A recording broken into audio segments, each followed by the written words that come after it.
Hello friends, this is Joanna. Welcome to my channel. Thank you guys so much for hanging out with me. Today's pendant is going to be also very easy, and I'm going to use clay, Sculpey clay that I don't think I've used in the past. I'm not quite sure. And also I'm going to share an amazing tool, very inexpensive tool that I just got that is a life changer, and I cannot believe you guys didn't tell me about it. Okay, so we're going to start off with Cernit Translucent. You may recognize the colors. I have Cernit Translucent Amber and also Bourdeaux and Violet. And I'm going to create a Skinner blend, but before I do that, I squeeze two pieces of gold in between Amber and Bourdeaux and Violet. Now, I'm not quite sure if it really does anything to the pendant, but if I'm going to show you guys how I made this pendant, I'm going to show you every single step. So there you have it. Be the judge. Not quite sure if you can see any of that gold in there. I just thought that I was going to add it just for the heck of it. So now I'm going to roll it out on number, I think it was number 4 of the pasta machine. Maybe 3. And I'm going to add a little bit of silver leaf to it, just because. Not too much, but I do want my pendant to have some silver leaf in it, poking here and there. And also just because I can, I'm adding some gold mica powder to it. I'm not quite sure if that's going to do anything to the pendant. Maybe it will. And we're going to add some glitter to it as well. Now the glitter that I'm using, I'm not quite sure if I would recommend it to everyone because it's chunky. And I think those chunky pieces were just a little bit too chunky, if you know what I mean. I love glitter. I do love glitter so much, but those chunky pieces, oh well.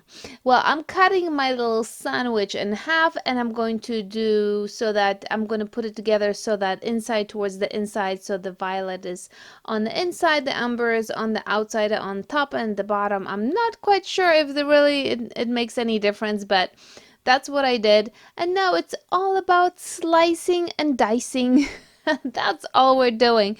We're going to create one sheet that is very nice and smooth, and I'll be able to cut out pendants from it. Now, if you have seen my previous videos and you have seen me play with Cernit Translucent, you know that these colors are going to change dramatically in the oven. Like, they're going to be amazing. They're going to look so different. I know they're kind of dull and uninteresting right now, but they're going to be really, really beautiful once the pendants are going to pop out from the oven. So just smooth them out, create a nice sheet, and we're going to move on to the next step.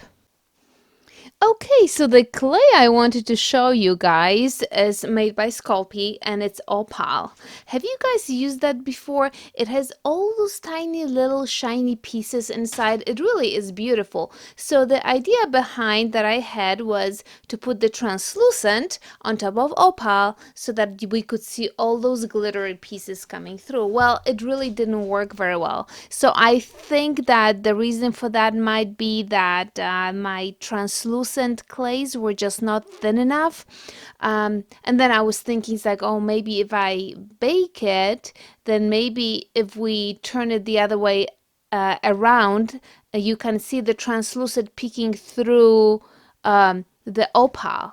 But that didn't work either. So I think that my layers were just too thin for it, but that's okay. You know, I had a great time cutting all the pieces out, and of course, just because I always do it, I created a pendant or a few pendants with my leftover clay, and once again, it was my favorite pendant. So here is the sheet. I cut out some pendants from it, and check it out. Look how beautiful they look with the resin on. Yes, these are my favorite. You have some opal there, you have translucent, you have glitter, you have silver leaf. Very, very pretty. Now this chunky glitter, oh, I can't. Yeah, that's a tough one to swallow. I just it's just so in your face, I think. But I really, really loved how the colors came out. And for those of you who have never seen Cernit Translucent in action, what a transformation, isn't it? From one to the other. And of course, here I already added resin to it, so that elevates the colors too. But You know what I'm talking about. So let me show you guys my new tool. Yes, it's the Cordless Rotary toolkit. I love it. I had such a hard time drilling through the UV resin that I decided to get this tool. It costs only as much as 2 cups of coffee in Starbucks. Well, the fancy coffee, but still. It comes with all those little pieces. There are little tiny drill bits. There is sanding blocks. There are cutting wheels. There's just so much of it. I absolutely love it. And it is, like I said, it's cordless, so you can just plug into your computer and charge it. It has 4 speeds, which I don't know if I even use the highest speed because it is so fast. And you just add the top to it, and there you have it. And I'm going to use my sander today, and I'm super, super excited. Usually you would sand before you add the resin on it, but I had some drips here, so it will allow me to get rid of those tough resin drips on my pendants.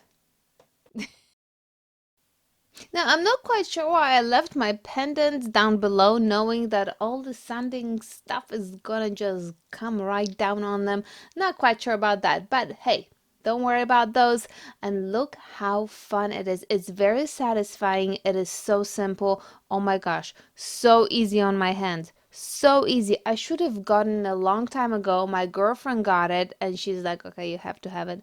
And look at those little, that you can actually start shaping your pendant with it, which I kind of liked. It's like you can get into the smallest little uh, spaces. I really really love this tool, and the only thing that I used really with it was the sanding block at this point, and then I drilled a couple of holes before, I believe. So there you have it. This is just a really really awesome machine. I would absolutely recommend it to anyone, and it definitely just helps, my hands, because I mean, it's just getting really more difficult for me to sand with the sanding block. So there you have it. And when you are wanna change it, it is very simple. You're just going to replace a head, and you're going to put your little drill bit, and then with the drill bit, it is just so easy to drill holes. It is incredible. I'm gonna show you guys right now. So I just wanted to show you that the little piece that where you put the sanding block on, and there you have it. It's super simple. And now I'm just switching it. It comes with 3 different sizes of drill bits. This one I believe is a medium one. So you just have to, I started going on a lower speed. I think the high speed is just too high for me still. I'm just learning this, so I know you're not gonna see it very well, but there are some shots that you're gonna see it better than others, but it's just so quick. Oh my gosh. And I can't even tell you how much I love this tool. Why did I not have it before? It's just crazy. You can just, and then you start drilling the holes and you don't want to stop. It's just so much fun and satisfying. Just incredible amount of fun. Did I mention it's pink? It's pink. Now, if it was pink glitter, then it would be ultimate, but it's pink. So you can see how easily it drills the holes, and you can probably create even pendants with hole, a bunch of different holes in them. That would be kind of fun too. So, anyways, for the sides, because I decided to do all the sanding afterwards, after I applied resin, I just used polyurethane to finish it off, and I also added polyurethane to the back, and my pendants were done. And I'm sorry that this is out of focus, but I still wanted you guys to see that I was using polyurethane. So you guys, what do you think about those colors together? They are pretty nice, right? It's kind of like umberish, but not really. And I really loved my leftover pendants with the opal pieces, right, that smack in the middle of it, and all the other translucents. You can see silver leaf in it, and you can see mica powder, and it's just awesome. So fun to make. I hope you guys enjoy this video and I hope you like that tool. And how many of you guys have that tool and you just didn't tell me about it? Why? Why? Well, with that being said, my friends, till next video. Ta-ta!